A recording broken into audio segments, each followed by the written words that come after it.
What's up, guys? It's me, TXT Bands, and I'm back with another One Piece chapter review. This week we're doing chapter 1093 of One Piece, titled Luffy vs. Kizaru. This chapter is jam-packed with different fights that are occurring on Egghead Island, and of course the main focus of the chapter and the title of the chapter itself is Luffy and Kizaru's battle. Luffy at the end of last chapter used Gear 5, if you remember, so the fight between them is now going to get interesting and a little more balanced.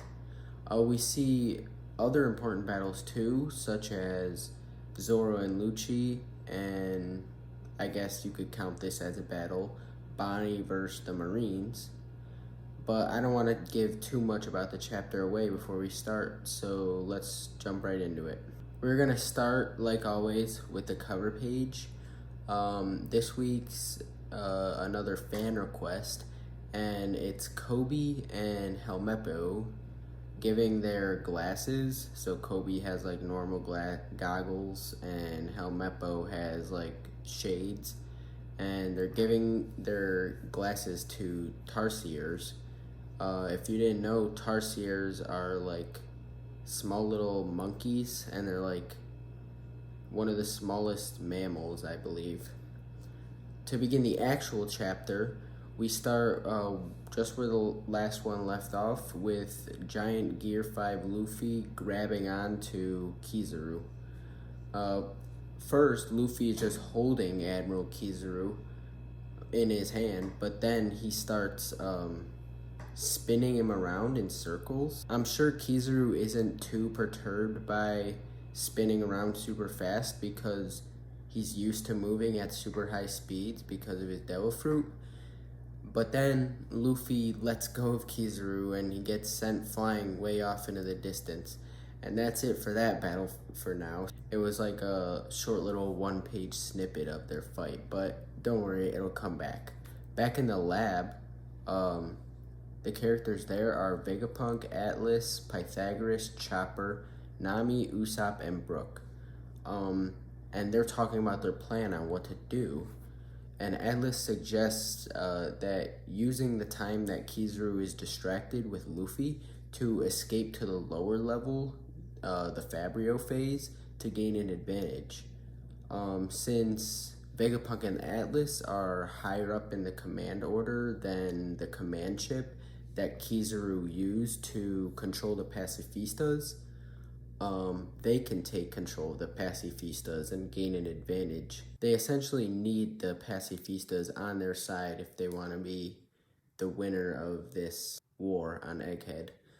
And then Vegapunk, the Stella body, is gonna go too because he hears by a call from Frankie that Bonney was sent down to the lower stratum by a kick from Kizaru. Frankie offers to go with Atlas and Vegapunk too because he takes the blame for Bonney getting attacked by Kizaru and being sent to the lower level.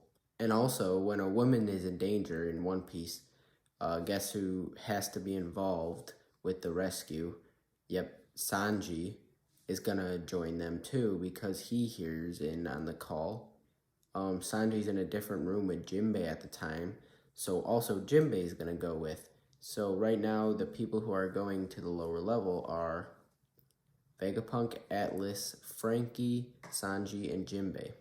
Now we cut to the ground where Bonney actually is, and we see that there are a bunch of Marines looking for her because they knew she fell from the sky. Then, like we saw in Sabaody, Bonney messes with all of their ages from afar. She turns some of them into really young boys so they can't fight, and a bunch of them are turned into old men so they also can't fight.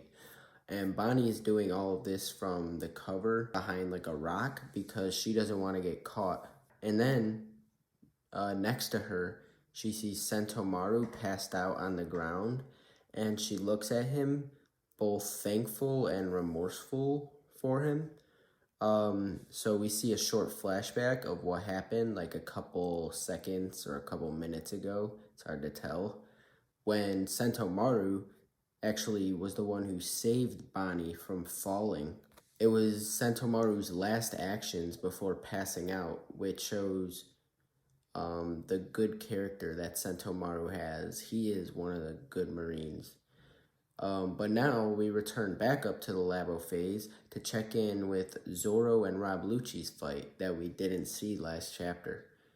Zoro is exchanging blows with the awakened form of Lucci's fruit, and this is the form that he used to fight Luffy. And Zoro comments that Lucci is too weak to even fight against Luffy. And Lucci does kind of humbly agree to this because he already did experience Luffy's power of Gear 5th, and he says that an Emperor's number 2 is fine with him. So back to Kizaru, he's flying like super far away from the island and he's almost gonna touch the ocean, but then he just realizes that he's about to touch the ocean, so he changes direction. When he changes direction, he sends a whole bunch of lasers back at Luffy, and this attack is called Yasakani no Magatama. I'm pretty sure it's the same attack he used a couple chapters ago against Sentomaru.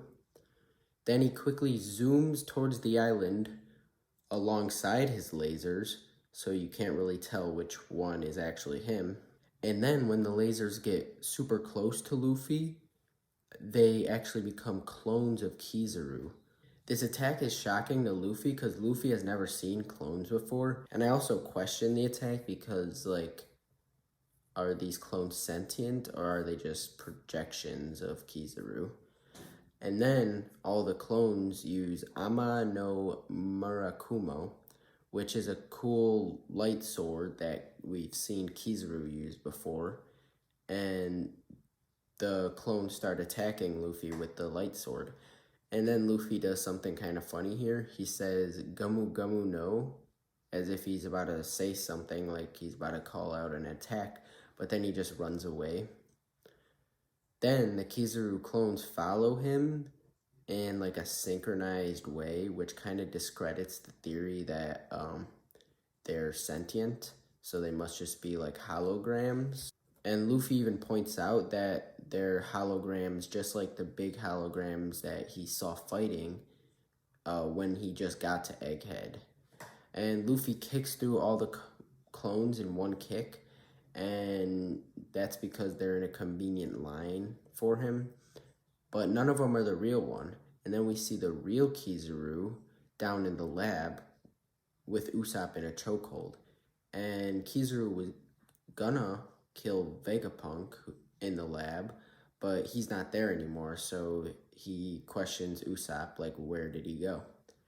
Then, out of a cannon, we see the Vegatank 8 shoot out with Vegapunk and Atlas in it. It's a kind of weird design. It's like a bubble with two big wheels on each side. And Vegapunk is in there and he's like really determined to save Bonney.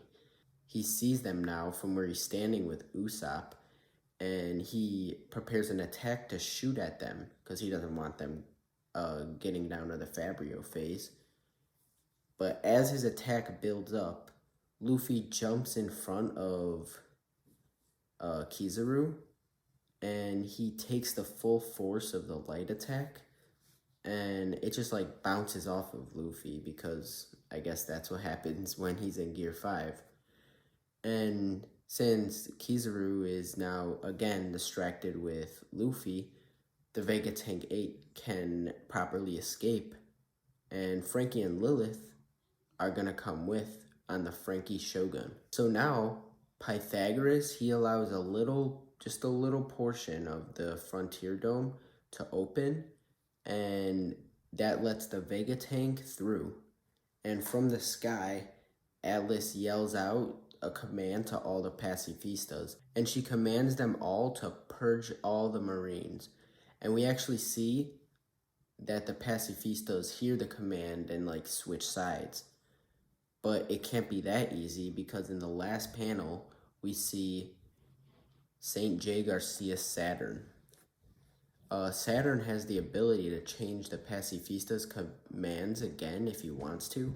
because the Gorosei, remember, are higher up on the chain of command.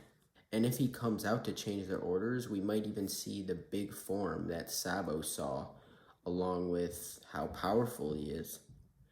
But that's the end of the chapter. So for a chapter titled Luffy vs. Kizaru, a lot of the chapter covered a bunch of other stuff. We still did get a good showing of Luffy vs. Kizaru in their full power. They both seem to be about equal in power at the moment, but we actually don't know if Kizaru's holding something back. And like I said earlier, we got a little bit of Lucci versus Zoro, which I was hoping to see, but I'm thinking now that Zoro is definitely winning that fight. But what I'm really excited for now is what Saturn does on the island.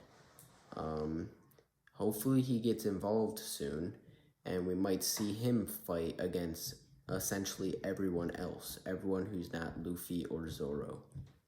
But there's unfortunately a break next week, so we're going to be waiting to see what happens with that. So if you made it all the way to the end of the video, please like and subscribe, because it'll really help out my channel. Thanks for watching, and I'll see you guys in the next one. Bye.